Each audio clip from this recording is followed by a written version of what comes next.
দর্শক পরিবার পরিজন নিয়ে যখন সবাই একসাথে ইফতার করে ঠিক সেই সময় আমরা দেখতে পাই ট্রাফিক পুলিশের সদস্যরা এই রাস্তার ধারে শুধু পানি দিয়ে ইফতার করছে। দর্শক আমি কথা বলবো সেই ট্রাফিক পুলিশের সাথে যে কি কারণে পরিবার পরিজনের ছেড়ে তারা এখানে ইফতার করে। আমি কথা বলবো তার সাথে। আসসালামু আলাইকুম, কেমন আছেন? আলহামদুলিল্লাহ ভাই, ভালো আছি। আপনি ভালো? জি ভালো আছি। আমরা দেখতে পাচ্ছি আপনি এই রাস্তার ধারে একাই ইফতার করে নিলেন শুধু পানি দিয়ে, কি কারণে একটু বলবেন? আসলে ট্রাফিক ডিভিশনের দায়িত্ব হলো সাধারণ জনগণ যেহেতু নির্বিঘ্নে নিরাপদে বাসায় গিয়ে ইফতার করতে পারে, দ্রুত তারা বাড়ি থেকে যদি ইফতার করতে পারলেই এটা আমাদের জন্য দায়িত্ব এবং আমরা সেই দায়িত্ব পালনের দায়িত্ববোধ থেকে আমরা সেটা করি। আমরা চাই সাধারণ মানুষ দ্রুত এবং ইফতারের আগে নিরাপদে তারা বাসায় যেতে পারে, সেই কারণে আমরা রাস্তায় ইফতার করি। আচ্ছা, এই যে শুধু পানি দিয়ে ইফতার করলেন, পরিবার পরিজন থেকে কি আসলে কোনো ফোন এসেছিল?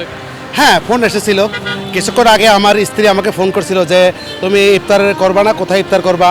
আমি বললাম যে যেহেতু ডিউটি আছে তাহলে পরিবারের সাথে আজকে আর ইফতার করা হচ্ছে না, বাসায় আমি ডিউটি অবস্থায় আমার ডিউটি পোস্টে আমি ইফতার করে নেব।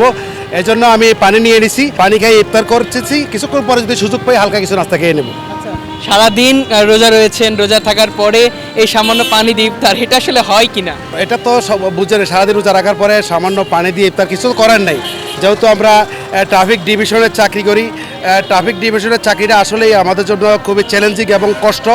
এবং আপনি জানেন যে 5ই আগস্টের পরবর্তী সময়ে আমরা বাংলাদেশের মানুষের আস্থা অর্জনের জন্য আমরা দিন রাত পরিশ্রম করে নিরলসভাবে আমরা সারা বাংলাদেশ পুলিশ বাহিনী কাজ করে যাচ্ছি। সেই লক্ষ্যে আমরা আজও এই মাঠে কাজ করতেছি। ইনশাল্লাহ দোয়া করবেন যাতে জনগণের শান্তি শৃঙ্খলা আমরা দিতে পারি, তাদেরকে যাতে নিরাপদে বাড়িতে পৌঁছায় দিতে পারি। মানুষের নিরাপত্তার স্বার্থে পরিবার পরিজন রেখে এই রাস্তার ধারে শুধু পানি দিয়ে ইফতার করছেন। এই যে মানুষের জন্য এতটা ভালোবাসা, এতটা শ্রম, এতটা পরিশ্রম, আসলে এটা কোথা থেকে আসে? না, এটা আমার দায়িত্ববোধ থেকে আসে। যেহেতু আমি বাংলাদেশ পুলিশ বাহিনীর একজন গর্বিত সদস্য, আমি নিজেকে এই বাহিনীর জন্য গর্ববোধ করি। জনগণের সেবা দিতে পারলে এবং তাদেরকে নিরাপদে বাড়িতে পৌঁছে দিতে পারলেই এটাই আমার দায়িত্ব এবং কর্তব্য। সারাদিন তো কিছু খাননি, এই আজকে শুধু পানি দিয়ে পুলিশ ডিপার্টমেন্ট থেকে কোনো ব্যবস্থা রাখে? হ্যাঁ, আমাদের প্রতিদিন আমাদের বিকেলে আমাদের জন্য একটি করে প্যাকেটের মধ্যে আমাদের ছোলা, মুড়ি, পেঁয়াজি এবং আমাদের চনা, যেটা ইফতারের সাধারণ আইটেম যেগুলো থাকে এগুলো আমাদের জন্য পাঠানো হয়। ডিসি ট্রাফিক মহোদয়ের পক্ষ থেকে আমাদের কাছে পাঠানো হয়। আজকে কি ব্যস্ততার কারণে নিয়ে আসা হয়নি? না না, আনা হয়েছে। হয়তো আমি ডিউটির জ্যাম থাকার কারণে জনগণ যত দ্রুত বাসায় যেতে পারে সে কারণে একটু দেরিতে যাচ্ছি আর কি। এই কারণে আমি এখানে দাঁড়িয়ে ইফতার করে নিলাম।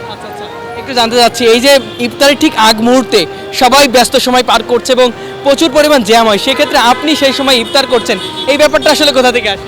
না, এটা আমার দায়িত্ববোধ থেকে আমি মনে করি এটা আমার দায়িত্ব, এটা আমাকে করতে হবে। জনগণ যাতে নিরাপদে বাসায় গিয়ে পৌঁছতে পারে, তাদেরকে অগ্রাধিকার দেওয়া, তাদেরকে শান্তি দেওয়া, এটাই আমার দায়িত্ববোধ। এই তো ইফতার একটু আগে জ্যাম হয়, বিশেষ করে তাড়াতাড়ি সবাই বাড়ি যেতে চায়, সবাই বাসায় যেতে চায়, বাসায় গিয়ে ইফতার করতে চায় পরিবারের সাথে, তখন একটু জ্যাম হয়। জ্যাম মুক্ত ঢাকা গড়ার লক্ষ্যে কাজ করছেন এবং সন্ধ্যার টাইমে আমরা জানি সবাই ইফতারের জন্য বেশি পাগল পারা হয়ে যায় বাড়ি যাওয়ার জন্য, পরিবার পরিজনের সাথে ইফতার করার জন্য। সেক্ষেত্রে আপনাদের চাপটা কিন্তু বেড়ে যায়। এই চাপের মধ্যে নিজেকে কন্ট্রোল করেন কীভাবে? সারাদিন রোজা থাকার পর মাথায় আসলে কন্ট্রোল থাকে কিনা? না, আসলে অনেক সময় কষ্ট লাগে। অনেক সময় যেমন রিক্সা, অন্য 3 দিকের রাস্তা, 3 দিক থেকে গাড়ি আসে, যখন আমাকে করে তখন একদিকে আমি ধরি, আরেকদিক ছাড়তে গেলে অনেক সময় বাকবিতণ্ড হয়। চেষ্টা করি যতটুকু মাথা ঠান্ডা রেখে, ট্রাফিকের চাকরিটা আসলে মাথা ঠান্ডা রেখে করতে হবে, কারণ এখানে পাবলিককে বুঝিয়ে তাদেরকে সুন্দরভাবে ভালো পরামর্শ দিয়ে তাদেরকে ভালো ব্যবহার দিয়ে কাজটা আদায় করে দিতে হয়। এটাই। আজকে কতজন এখানে ট্রাফিকে আছে? আমরা আছি 11-12 জনের মতো। আমার পুলিশ পরিদর্শক টিআই স্যার আছেন, আমার সাথে সার্জন স্যার আছেন, কনস্টেবল স্যার আছে, কনস্টেবল আছে, আমার সহকর্মীরা আছেন। প্রায় আমরা সবাই মিলে প্রায় 11 জনের মতো আমরা কাজ করি পুরা এই জসিমউদ্দিন এলাকার ভিতরে। আজকে আসলে একটু অভিজ্ঞতা বলবেন, কি কি ধরনের অভিজ্ঞতা? না, মোটামুটি আমার কাছে অভিজ্ঞতা বলতে আমার এটা নিত্যদিনের একটা কাজ। প্রতিদিন যেভাবে কাজ করি আজকেও সেভাবে কাজ করতেছি ইনশাল্লাহ। পরিবার পরিজন ছাড়া আসলে ইফতার কেমন একটু বলবেন?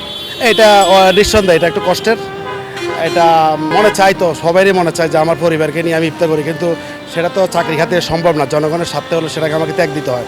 দর্শক, কথা বলছিলাম একজন ট্রাফিক পুলিশের সাথে যিনি নিরলস পরিশ্রম করে চলেছেন মানুষের নিরাপত্তার স্বার্থে। দর্শক, এই ইফতারের সময় যেখানে সকলেই পরিবার পরিজনের সাথে ইফতার করছে, ঠিক সেই সময় মানুষগুলো এখানে খুব কষ্ট করে মানুষের নিরাপত্তা দিয়ে যাচ্ছে সামান্য পানি খেয়ে। আমি দেখলাম যে তিনি সামান্য পানি খেয়েই কিন্তু আসলে পানি খেতে খেতেই কিন্তু ট্রাফিকের কাজ করছে। এখানে সিগন্যাল দিচ্ছে তিনি যে আসুন বা আপনারা থেমে যান, এমন কাজ তিনি করে যাচ্ছে। দর্শক, আবারও দেখাবে কোনো একটি বিষয় নিয়ে। সেই পর্যন্ত সবাই ভালো থাকবেন, সবাই সুস্থ থাকবেন, সকলে সুস্বাস্থ্য কামনা করে এখানেই বিদায় নিচ্ছে। সবাইকে আল্লাহ হাফেজ, আসসালামু আলাইকুম।